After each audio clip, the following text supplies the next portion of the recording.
What's up mga kumare kong tigang o kumusta po kayo? Ngayong araw pong ito ha mga kumare kong tigang ay isa naman pong napaka-powerful at napaka-ambihirang pampaswerte ang ibibida at ipeplex ko sa inyo. Kasi ngayon po may naabata naman po tayo isang lucky charm pampaswerte na pwede po natin i-incorporate sa ating mga businesses. Kung kayo po ay may mga negosyo, nagbebenta kayo at nagtitinda at kayo po medyo nakakaranas ngayon ng medyo pagtumal at paghina nito. Yan. Pero bago yan ha mga kumare kong tigang, meron po muna tayo ditong testimony galing po sa nating followers dito na yun na nga nag-order sa atin ng ating napakapambihirang putya ng Corazon de Jesus. Nako, at ito po ha mga kumare kong tigang, meron po siyang testimony sa atin kasi nag-message na po sa atin si Madam nung effect sa kanya nung kanyang kinuhang pampaswerte nga na mutya ng Corazon de Jesus. Ito po, basahin ko sa inyo ha yung message niya. Sabi niya sa atin dito, "Hello Sir Rico, naku, good news po. Meme, mukhang eto na po yung manifestation na sinasabi nyo. Alam nyo ba na positive agad yung effect na kinuha ko sa inyong mutya ng Corazon de Jesus? May swerte talaga agad. Natanggap na po sa work yung panganay ko.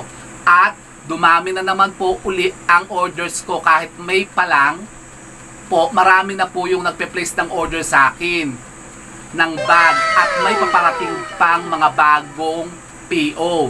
Sobrang effective po talaga ng Corazon de Jesus. Nakakagulat talaga kasi yung isang kumari ko,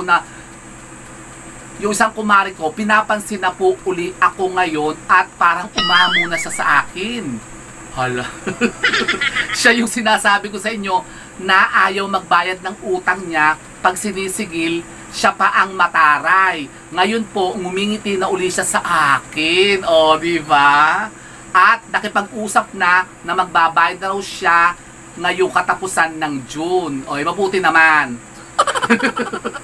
Sabi, mabuti naman. Salamat po talaga, Sir Rico. Buti na lang kumuha ako ng mutya ng Corazon de Jesus. Thank you po uli, Meme Rico. Sana marami pa kayong matulungan. God bless po. O, sabi ko na sa kanya, ganun po talaga, madam. Huwag kayong maiinip. Hayaan nyo lamang po na kusang mag-manifest yan. At nakikita nyo, kapag ka-umipek talaga yan, ay bubuhos talaga sa inyo ang swerte. Oh. At yun na nga po ha, mga kumare kong tigang, kasi ngayon po may ipeplex naman po tayong isa naman pong napaka-powerful po na pampaswerte po sa pagbebenta. Bago po ito ha, mga kumare kong tigang. At ito po ay same effect din po nung nangyari kay Madam kapag ka ito po ay napamanifest nyo rin dyan sa mga businesses po ninyo. Ano yan? Ito po ha, mga kumare kong tigang. Kumapit na kayo kasi bihira lang po tayo makakakuha po nito. At ito po ay available po ngayon ang ating napaka-powerful po na bahay ng alitap-tap. Bahay ng alitap-tap. Oh, ito po yung pinagbahayan po ng mga alitap-tap. Iba po yung pugad ng alitap-tap ha mga kumare kong tigang. Yung po pugad ng alitap-tap, yung po yung mga dahon na pinagbahayan po o yung pinagpugaran po ng mga alitap-tap. Pero ito lang pong itong particular na pampaswerte natin ngayon, ito po yung puno mismo ng bahay ng alitap-tap. Yung pinagbahayan nila, yung talagang inukok nila. Ayan o, tignan nyo. Ito po isang uri po, ito klase po ito ng punong kahoy. Kasi ito po isang klase po ng puno na pinamahayan po ng mga alitap-tap. Kumbaga dito talaga sila nagstay ng matagal. Kumbaga dito sila kumakain, natutulog. Dito sila kumbaga nagbabanding. Yan, dito sila nagyuyungyungan. Tapos dito na rin po sila nanganak. Nagyuyungyungan. Okay, ganun po anak Maritigang. Ito po yung pinakapuno po ng pinagbahayan ng alitap-tap. Iba naman po kasi yung yung dahon naman po na pinagpugaran naman po ng alitap-tap. Anong pagkakaiba? Yung kasi yung parang dahon po kasi yung isang klase na pampaswerte rin po yun. Yung pong pugat ng alitap-tap po, yan, dahon po yun. Parang pinamugaran naman po ng mga alitap-tap yun. Kumbaga parang in a short time lang po, parang kumbaga doon lang sila nag-staycation. Staycation.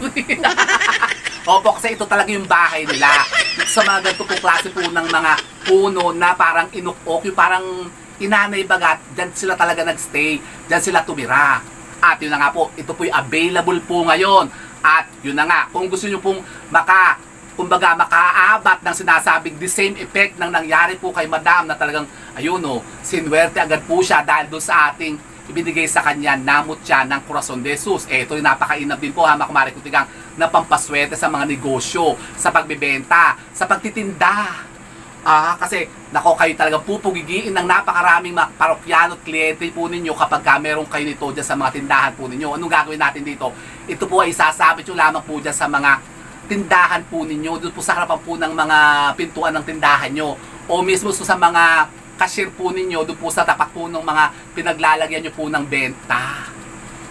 Pwede nyo po ito ilagay po sa kapirasong plastic, tapos ibalot nyo po sa telang pula, tapos ilagay nyo po doon sa kaha po ninyo. Pero mas mainam po, ito po tatalian nyo lamang pong ganyan ng ribbon na pula, tapos isabit nyo po sa harapan po ng tindahan po ninyo. Halimbawa, kayo mga sari-sari stores, meron kayong mga boutique, ganyan, meron kayong mga pharmacy, o mga kung ano-ano mga binibenta po ninyo, may tindahan kayo, may physical store kayo. Ito po, hama kumari kung tingang isasabi nyo dyan sa harapan po ng mga tindahan po ninyo. O kaya, kumuha po kayo ng kapirasong telang pulang ganyan, tapos ilagay nyo po ito, tapos pwede nyo po ilagay po sa mga kaha po ninyo. At kapag ito po yung nag-manifest, hama kumari kung tingang makita nyo, talagang kayo po pugigiin ang sinasabing kaswertehan na yan sa pagbebenta. O, di ba ga? Gusto nyo yun? Gusto ko yun, hama kumari kung tingang. At kung gusto nyo naman po maabatan din po yung the same effect na katulad nung nangyari kay Madam, hama kumari kung tingang, na gumamit po nung ating mutya ng Corazon de Jesus. Available pa rin po siya, hama kumari kung tingang, yung ating mutya ng Corazon de Jesus. Ito po, may sample tayo dito. Ito, meron tayo isa dito. Yan. Ito po ang ating mutya ng Corazon de Jesus. At ngayon po ay, na siya, kwintas na po siya. Pwede na po siya yung ikwintas. O pwede nyo siya isuot, tama kumari kung tiga, susuot nyo na siya. Pero kung ayaw na po siyang gawing kwintas, kung ayaw nyo magsuot ng ganito, pwede na po itong tanggalin, natatanggal naman po siyang ganyan. Tapos pwede nyo po lang siya ibalot po sa kapirasong telang pula, tapos ilagay nyo po sa mga bag po ninyo o sa inyong pong mga bulsa. At ganun din po ang effect niyan. Pampaswerte rin po yan, basta po dala-dala po ninyo. Pero kung halimbawa talagang kumbaga parang gusto nyo aesthetics, ayan, meron tayong lalagyan na ganyan, pre na po yung ating parang lay na ganyan, tapos pwede na po siyang isuot. O, diba? Ang ganda naman ha. O, napapasikipan po yan, na-adjust po kasi yung tali niya. O, yan, pwede po maikse. Ganyan, pwede nyo siyang itago sa loob. O, pwede nyo siyang pang-accent sa mga blouses nyo, mga t-shirt nyo, mga polo nyo. At napakainam talaga, makumari kung tigang, na makapanghalina ng tao. Kumbaga, makapagpaamo ng tao katulad nyo ni Madam. Yung may utang daw sa kanya na ang tagal na hindi nagbabayad, tapos hindi siya pinapansin. Ngayon daw po yung ngumingiti na sa kanya. At yun, nakipag-usap na nga raw po na magbabayad na. Kumbaga, yung intention na magbayad, yun na, nakipag-usap na. Yung mangungutang. Kasi ganun po effect po nito. Kasi ang power po ng mutya ng Corazon de Jesus ay para din po yung power po ng mutya ng langka. Napakainam pong panghalina ng mga tao, pampalakas ng aura at karisma. Kung kayo nga po yung nagbebenta, nakikipag-deal, nakikipag-transaksyon, may mga ino-offer kayo, may mga ikino-close kayo mga deal, tapos at tatagal kumbaga, ma-close yan. Meron kayo mga yung mga ibinebenta, may mga inaalok kayo, tapos may binebenta kayo na ang tagal-tagal mabenta. Ito ha, makumari kung tika, subukan nyo po ito. Kasi baka ito na po yung sinasabing, nako, pampaswerte na mag-create ng mga positive energy na yan para kayo po talagang maka-close na ng deal na yan. Talaga ba? Oh, at kayo po hamak kumari kung tigang ay may promo na naman po tayo. Kapag kayo po hamak kumari kung tigang ay mag-a-avail po nito ngayon, itong ating mga mutya ng Corazon de Jesus. Nako, kumapit kayo kasi meron tayo ngayong pa-promo. Kasi kapag kayo po nag-order po nito at nag-avail kayo itong ating mutya ng Corazon de Jesus na ito, meron kayong freebies sa akin na hamak kumari kung tigang ano yan, bibigyan ko kayo ng pansit. Pansit? Napapansit tayo, makabalik tingnan. Opo, nako, tatawa. Totoo talaga, magbibigay talaga ako ng pansit. Kapag kayo po yung nag-order po ito ng ating mutya ng Corazon de Jesus, bibigyan ko kayo nito ng ating, nako, Supreme Stick na flat pansit bato noodles. Pansit bato? Bakit? Sponsor ba natin si Senator Bato? Hindi po natin hot sponsor si Senator Bato, hindi po. Basta tayo po yung magbibigay po ito kapag kayo po yung nag-avail po ng ating mutya ng Corazon de Jesus. Ito po, kasi medyo ako po yung maraming stocks ito ngayon. Ipinadal po kasi sa akin. Pinapadala po sa akin itong mga pansit bato galing Bicol. Ito, yung isa, ito pa po yung isa. Yan, sabi ko, nako, paglalamunin ko ba naman yan, napakarami. Ando, nakatambak na. Sabi ko, pamimigay ko ito. Kasi parang, nako, nakakataba ata ito ha. Ito isang klase po ha, makumari kung tigang, ito po yung flat. Ito po yung flat na pansit bato. Yan o, ano bang tatak? The famous Supreme Stick Pansit Bato Flat Noodles. Ito yung flat. Tapos ito naman yung kulay blue ay Supreme Stick Pancit Bato Round Noodles. The first and the original. Oh, talaga ba? Okay na expiration. January 2026. Oh, January 2026 pa to ha, makamalit ko hindi ko tayo mimigit po kasi expired na sa 2026. Kasi medyo marami po talaga ako stock ito. May nagpadala po kasi sa atin, may nag-sponsor. Pero hindi po sentro pa to ha, makamalit ko tigang.